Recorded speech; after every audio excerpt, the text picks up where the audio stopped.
family. Welcome to JFK Today, your direct link to all things politics, comedy, and culture. I'm your host, Janaya Future Khan, champion and frequent nuisance in the activist and comedy worlds.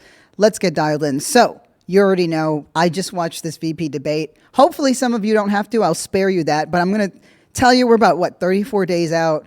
There's so many things to talk about. We have Gaza updates, Canada updates, the fact that elite students from elite prep schools can't read books cover to cover, even though they're in these insanely expensive institutions. We got dock workers on strike. But no, instead, I'm going to talk to you about the vice president debate. First of all, I just realized in watching this mid-off, right? I'm calling it that because I'm still fond of Walz, but you know, they're both from the Midwest. You got Ohio versus Minnesota.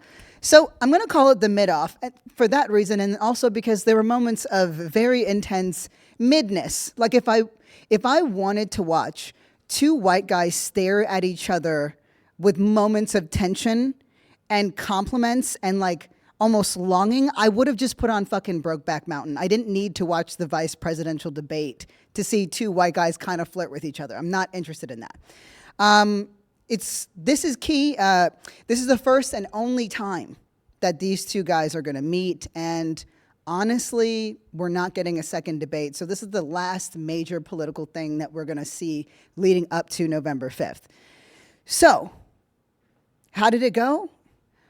First of all, I miss ABC. I think CBS ran this one. I don't know what the fuck is going on in their like journalism school or how they're recruiting people. Are they getting all the second and third tier people?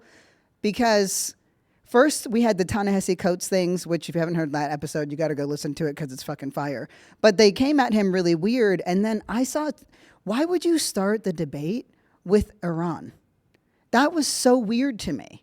Why would you open up the debate for America's next president and vice president with questions on a preemptive strike on Iran? Very weird. Anyway, just very quickly, Walz opened up. I saw his inexperience in that moment. I think he was very stuttery. He warmed up throughout. I was really happy to see it because I had my concerns. I had my concerns, but he did warm up. It was a really weird answer. I'll just say that. It was a really weird answer, but basically he just immediately jumped into October 7th. October 7th, October 7th. They all have the right to, Israel has the right to defend itself. And you took a guy that is just like a little Midwestern honey, and the White House turned him into another robot when it comes to talking about Israel. We don't need that. I want the human Walz, because otherwise he's just a Muppet. I need the human Walz. I need the human reaction. So they opened up with that.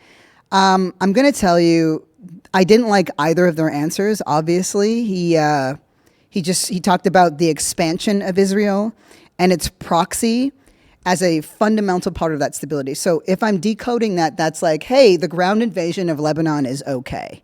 It's okay because this is going to lead to more stability in the region. I couldn't disagree more. In that moment, if I closed my eyes, I wouldn't know which party was talking. I think that's one of the main takeaways. You would not know which party was talking, because Vance opened up with some nonsense. I'll tell you this, though. Remember I mentioned, and I was really annoyed, but he's kind of good at debate. He is kind of good at debate. He definitely lost, to be clear, but he immediately jumped into some of his background, and I think it was an important moment to remember that most people don't actually know who these folks are, like before they get in there. So the presidential race was so much about who the people are. The vice presidential debate, or I should say the presidential debate it's about who they are, but the VP debate is about what their policy platforms are. And that makes it dreadfully boring. I was like, okay, because he's just repeating so much of what Kamala Harris has already said, and Vance is just going to repeat the same lies. But there were moments of real clarity. I'm going to start with the end because that's when shit got interesting. So basically, I'm going to break the key points down, healthcare, climate, whatever. But at the very end, which should have been the question that they opened up with, it came down to January 6th. The moderators asked, right? The moderators asked about January 6th and the fact that these folks, right, Trump and everybody else, all of his acolytes, refused to accept the results of that election. And actually, it was Walz who really pushed that forward. They acted like, CBS acted like they were going to ask that question. I was like, bitches, no, you weren't. Because you should have opened up with that. So Walz that was the first time I saw my little Midwest Muppet just take off the gloves for a second and bare knuckle that shit. And Vance tried to run around it. And what pissed me off is that Walz had him on the back foot for the first time. And I say for the first time because they weren't dancing. They weren't fighting that entire time. They were dancing, right? And sometimes gazing at each other, just being like, he's so right. He's so right, isn't he? He's so right. I couldn't agree more with this. And that's the scary thing about J.D. Vance, because he danced around the question, right? And then Walz let it go. Would you accept the results of that election? Did you accept it? And even Bill Maher, right, who we all know to be odious with moments of humor at this point, but even Bill Maher said, as much as he's like gross and sounds like a right wing nut half the time, right? Even he won't go so far as to say, hey, I'm not gonna, I cannot vote for somebody that will not accept election results. Even he won't cross that line. And so J.D. Vance dances around it, and I'm like, that's the danger of a guy like this, right?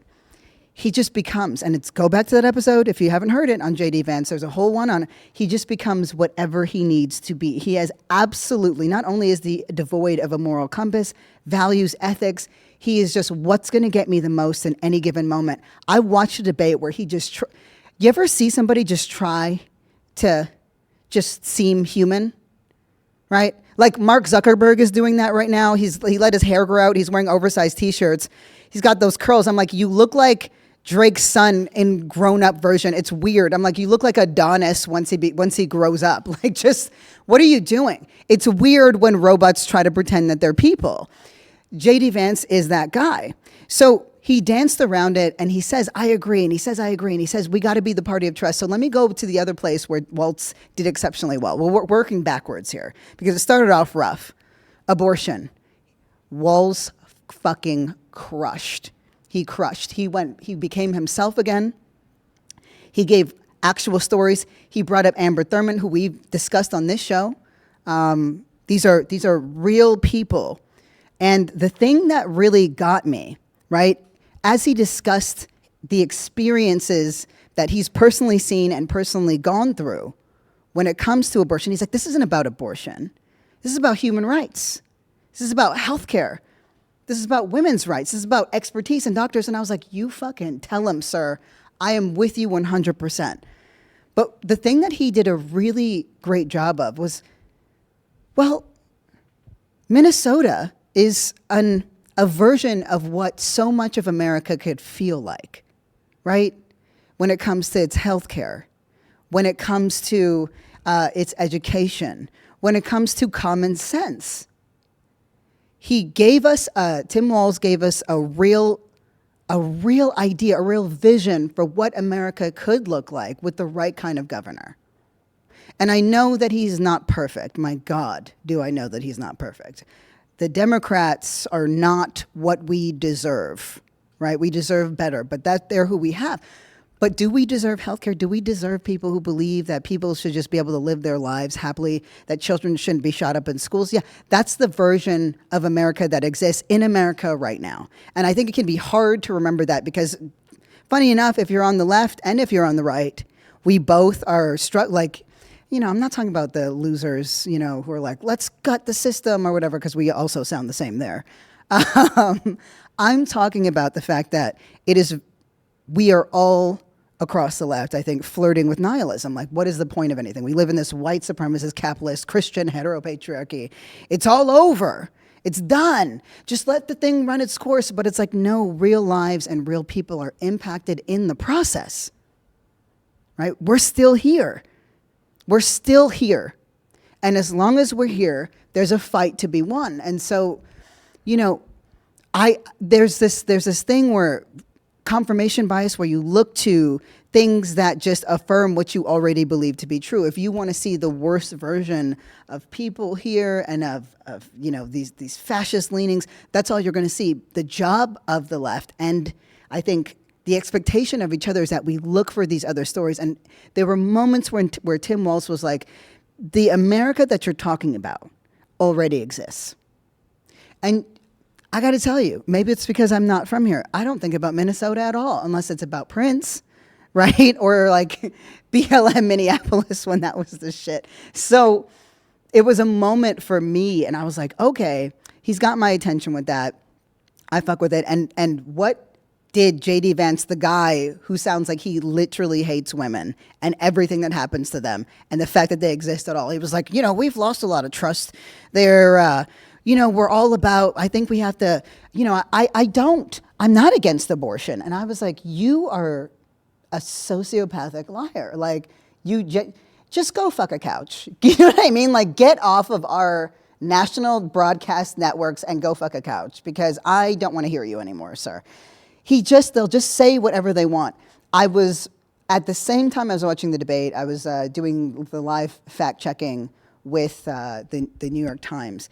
And they had a lot basically everything that he did, everything that Vance said around Iran, right, which is what Trump's record was with Iran, with climate change, carbon emissions, these were all misleading statements. So he just botches the numbers and pretends. I wanted to see something far more contentious. I'm like, if you are standing on stage with a fascist sympathizer, or a fascist himself, which I believe he is, right? If you're standing on stage with somebody who is best friends with billionaires like Trump, like Peter Thiel, who will just sell out for anything, why not be adversarial? Why not demonstrate his hypocrisy over and over and over again? Were there emails sent beforehand, right? Like, we're going to be nice to each other, okay? But just remember, we're going to be nice to each other. Like, why? What was that? And I really hope that we don't lose the Walz that showed up with the abortion question, that Walz becomes the guy that sounded like, Israel's right to exist guy. Because that, in essence, is why we hate establishment Dems. They no longer sound like people. They no longer act or move like people or think or feel like people. It's all about these bottom lines, and anyone can be sacrificed in the process. That's not why we love Tim Walz. So that was something. Walz reference when it came to Iran. And like, first of all, let me just also say, because I don't want to skip over this, the idea of Israel's right to make a preemptive strike. You got to ask yourself what a preemptive strike is. It's literally, we have the right to bomb anyone and anywhere if we feel like it's justified, and we can do it before they do anything else. That, like, we're going to make a death blow just because we can. That should never be supported. And opening up with that question is an indictment of Western media as a whole. It tells you exactly where Western media is, exactly why things happened between Ta-Nehisi Coates and that dummy from whatever their morning show is. I didn't bother getting the name because it's nonsense. There was another thing that I thought was really interesting. I'm going to skip over the boring parts in the interest of time, and then also because they're boring.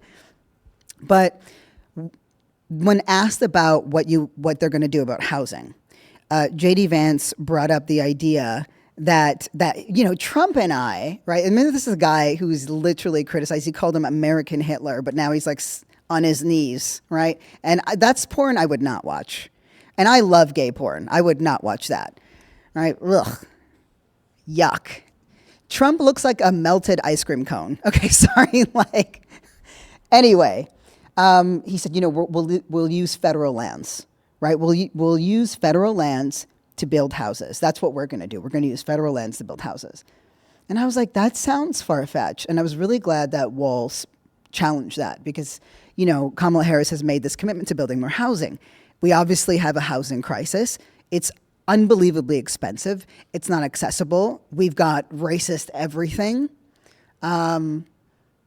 We've had inflation issues, and we have too many people who are homeless for no other reason than our country is shit. So Kamala running on the fact that she would build 3 to 4 million new homes is actually really brilliant and was not given to us. That was advocates. That was housing advocates. That's the people that you like, right? That I like. They're the ones who fought for that. And Walz was like, no, we shouldn't be using federal lands for that because the different states have different levels of access to it. So if you have a housing crisis, right, in a state and the state doesn't have a lot of federal lands, where are you going to build those homes? Also, I like nature, right? When they talk about taking over federal lands, they're talking about protected lands. That's encroaching on indigenous sovereignty. That's encroaching on our national parks. That's encroaching on animal life. That's encroaching on ecology. And he's saying that they're going to do that while they're going to dig up the planet, right? More fracking. So I loved Walz's pushback on that. We don't need to rely on federal lands for that. And I know that's like the policy wonks that are listening to this are like, yes, exactly. And all of you are like, oh, all right, but I found that point so interesting because it was something I hadn't thought about, right? Like when they said federal lands, I just assumed like random patches of grass somewhere and whatever, but they're talking about like our national ecosystems and our national parks, which has, of course, massive implications, let alone the fact that we're in a actual real life climate crisis. So anyway, whatever. J.D. Vance took every opportunity to hit Kamala Harris. It was very boring to listen to, very boring to watch. Anytime he couldn't answer a question, he just went back to Kamala Harris every single time. So truly, this whole thing, it's just they hate Kamala Harris. And like Tim Walz, you're standing on a stage with a guy that genuinely hates Kamala Harris and goes and takes punches at her every chance that he gets. Why are you like, I got to agree with JD over there. I got to agree with them. Vance, oh, I agree with him too. Oh, I didn't know that happened to your kid. I'm so sorry. Oh, it's like, what are we doing? What are we cozying up to? The GOP, let me just be really clear, their entire platform under MAGA, under Donald Trump, and honestly it would be like this regardless, is that illegal immigrants and illegal aliens are to blame for everything. This is the main takeaway that you need to know.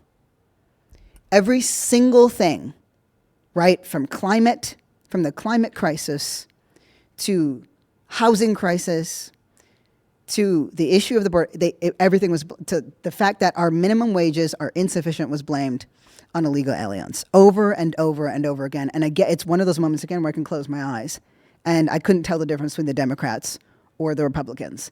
So where they're failing is on the border and migration. But again, I want to be very specific to the border because Walz humanized migrants, whereas Vance demonizes them. Here's the thing, and this is the ultimate irony, and it's the thing, of course, that's right on the nose, right? You all know this already, but it's nuts that I have to say this. J.D. Vance and Donald Trump will say illegal aliens are taking your homes, they're taking away your health care, they're taking away your wages, they're taking away your access to, education. But the only people that are doing that are the Republicans. That's it. They're saying that it's illegal migrants. But the only people that are doing that are billionaires, corporations, and the GOP that basically are in the pocket of those entities. It's just that simple. When they asked for data or proof, Vance couldn't offer it. That was another missed moment, right? So I'm annoyed. It was an absolute mid-off.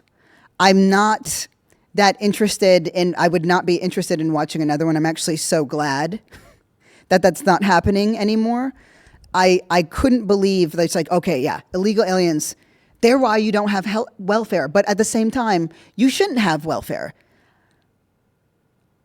I am unimpressed. I'm unimpressed. I like Walz. I'll continue to like Walz. I still think we have this issue of fascism that we need to vote against. But there's your synopsis right there. Walz was great on abortion, just phenomenal.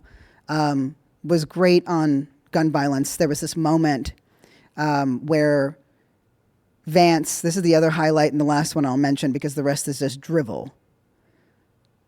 Vance is like, gun violence is a problem. And I thought, this is fascinating because that's totally against the entire rights position. Where are you going to go with this? And he's like, I think it's really about this, we need more security in schools. We need more checkpoints. We need more SROs. And again, think about the damage this does to students. Think about what it does to students of color, how we've seen, again, how SRO programs fail, how we shouldn't treat our schools like prisons and treat students like inmates. And at the same time, we shouldn't treat incarcerated people like that either. But anyway, that's neither here nor there. He tried to blame it on needing more school security. And then he also tried to blame it on illegally obtained weapons, as in it's back to the illegal migrants again. And the thing that I really appreciated is that Walz was just like, hey, I think that you're misleading folks here. J.D. Vance mentioned mental health is a crisis in this country, and that could be a big part of it. And I thought, this is the first time I've heard mental health brought up on stage. That's important. And then Walz goes, I'm hearing you about these things, but sometimes it's just the guns. It's just the guns. That's it. You're looking for this larger thing. Mental health is a crisis in this country. We need to do something about that, but it's literally just the guns. And when you think about the fact that the vast majority of gun deaths in this country happen because in the form of rural suicides, as in people who live in rural areas in America are killing themselves with guns. I couldn't think of a better way to sort of synthesize that. So that's it. When asked what evidence J.D. Vance had of that illegal aliens were driving up housing costs, he had no response. I'm like, is Roger from American Dad just moving into everybody's fucking home and driving up? I mean, first of all, our lives would be far more interesting. But second of all, it's all bullshit. Anyway, it's what you would expect. I anticipated more confrontation. I didn't get it, and neither did you. So, I mean, fuck me. It was YouTube boxing matches. The worst fights you'll ever see in your life had more interesting highs and lows than whatever the fuck I just watched. Anyway, yeah, more angry white boy flirtations. I'll just put on Boy Meets World when I go home because Corey and Sean were at it sometimes. Like if I needed light, like camaraderie with light moments of tension, I'll just watch Boy Meets World. That's it. Anyway, you know what? That's our recap. I listened to it so that you don't have to. Why don't we hit the VMs for the question of the day? I'm Alan, and I'm wondering whether Melania still loves or ever loved Donald. Alan, I love this question. I couldn't tell you because I don't know if vampires love. I've never met one in person. So I don't know. I definitely know that she sleeps standing up. I definitely know. But neither of them have had actual blood running through their veins in such a long time that I don't know. I'm like, maybe it's possible that the undead could love. I've definitely read fan fiction about that. And I love what we do in the shadows. So maybe it's possible. But what we definitely know is that it's a union that is very much like the end of Succession, right? Well, oh boy and oh girl, you know what I mean? Where it's just like, yeah, this is a mutually beneficial thing. They're both horrible people, but they're just going to go on with it. Anyway, love that question. And I love the conversation it opens up with. Anyway, that's your recap. The mid-off, the Midwestern mid-off. I think now it's time to cue that music for the end of show. I just want to say, y'all, thank you so much for listening to JFK today. You know that it means the world to me. This show really is a labor of love. New episodes drop 4 times a week. We're available everywhere podcasts are. listen to me. Drop your voice note questions to jfktodayshow@gmail.com.